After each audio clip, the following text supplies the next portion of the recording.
You want to start by taking the back of your drawer and you're going to see a little channel here. And that little channel is going to face you, and that's going to be where the bottom of the drawer sits. Now these are the sides of your drawers. You're going to have two, and you want that plastic channel to be at the back and line it up. So what you're looking for is these two little notches in the metal is going to line up with the notches on the side. And I like to do this on a table. You're literally going to push these into position and then they're going to snap and lock in place. So here we go.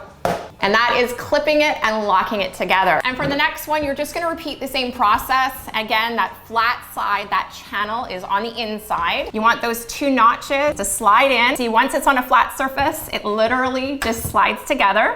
And see that click, that noise? That means it is locked into position. And now we can go on and install the flat bottom part of our drawer. For this part, you really want to take your time. Place the drawer bottom into the metal, and same on the left-hand side. And I'm actually pushing against my body here, and I'm just sliding the drawer bottom in place about 3 or 4 inches. Once I get it to this point, I'm gonna flip it up. You wanna make sure that your drawer is staying in these two channels as I slide it down. There we go, and just muscle it a bit. So that looks good. What you're looking for is the back side of your drawer should be flush. So when it comes to installing your drawer fronts, I like to install it on cardboard so that you protect the finish. Each drawer front will come with 2 of these. Now you really want to follow along carefully in the IKEA installation guides, because depending on what type of drawer you're installing, the screw placement is going to be different depending on each type of drawer you're installing. So in my case, I need to install this here at the bottom. Now a trick here is to make sure that the sticker is facing you during the installation. So when it comes to installing our clips, we're gonna do tail side down with my screw in the top hole. Screw it into position. Now when it comes to installing medium or large size drawers, you're gonna get an extension. In my case, I'm gonna be installing it here in the middle because this is a medium size drawer. For larger ones, these clips will be installed higher up. Got my screw lined up here, and I'm installing it into the top opening and the middle opening. My bottom one will remain empty. Keep an eye on the channel right here, because this is where we are going to be sliding our drawer front. You want to take these clips here, make sure they're at the bottom. We're going to line it up with the channel on both sides, and I'm literally just going to push this in place. And you can hear it. That click is telling us that we locked our drawer. At this point, you want to take off your drawer front. I'll show you how to do that, because this is really important to know. The little metal tab that you lift up, I turn it to the left, quarter turn, and that's literally how you can take off your drawer. And for the right side, do the same thing, but it's a quarter turn to your right. And then we're gonna reattach it like that, just so gently. Now for each drawer, you're gonna get a couple of these plastic covers, and they just slip over top here. So in order to provide stability for your drawers, we're gonna install the top rails here. And there's a left side and a right side. So I'm just gonna take the tab right here, and it goes at the back of your drawer. And we're just gonna line that up there, and then line up the front and push this little disc into place. And then we're gonna push at the back of the drawer,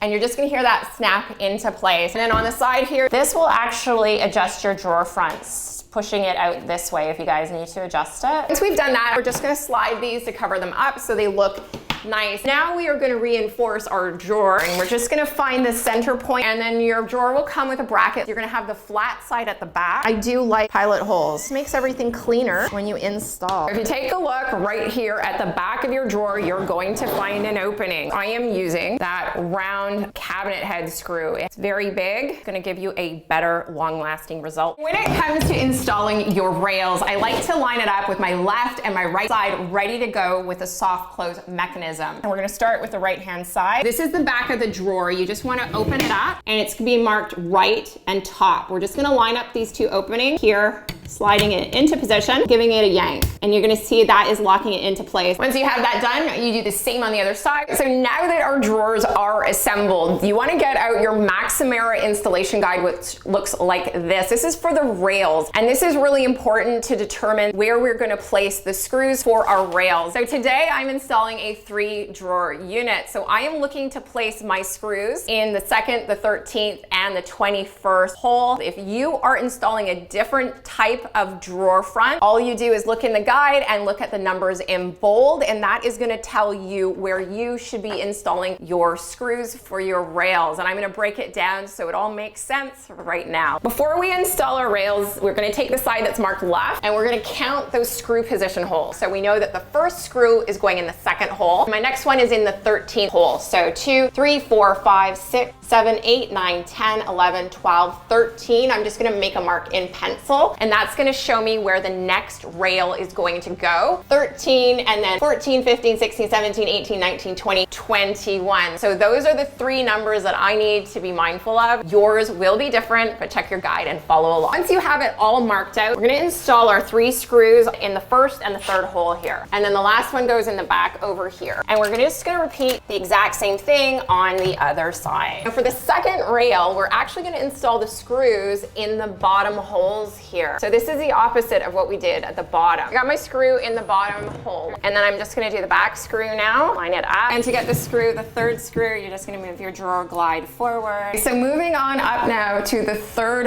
rail, I am going to line it up with my pencil mark.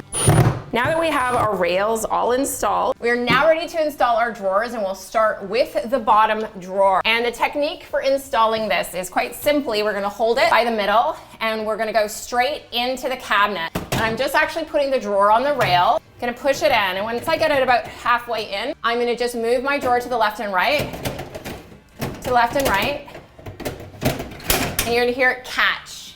And that's when you lock it in place, and we're just gonna go like this, just pull it out again to double test it, push it back in, and then pull it back out. Now, if you make a mistake and you wanna remove your drawer, all you have to do is just grab it from the middle, pull up, and move to the left and right, and that is how you release it. It's really that simple. Just push back the glides when you're ready to install. After you do your first drawer, you're gonna find that you're gonna be able to do this quickly. The learning happens in the first one. At this point now, you want to double check that the top of your drawer is actually flush and in line with the top of your cabinet. That's gonna allow clearance for your countertop. And we're also gonna check the bottom of the drawer is flush with the bottom of your cabinet. Now, if you are installing a cabinet that has a hidden drawer, we are looking for the second set of holes. This is what's gonna make it hidden. And we're looking 1, 2, 3 from the top. Keep in mind that you wanna move it back to the second hole. So this right here is where you want your screw. And we're just gonna line that up. So once you have your screws in place, this is your regular drawer. Take a look at the hidden drawer and you can see there's a space here, and this is where your drawer front would line up, and that's what makes it hidden. So that is what we're looking for. And that is what the hidden drawer front looks like. It's actually a really, really great feature. People love this. And to make your IKEA kitchen even better, check out this video on cabinet installation. It is loaded with lots of crucial information for you guys. I'll see you in the next one.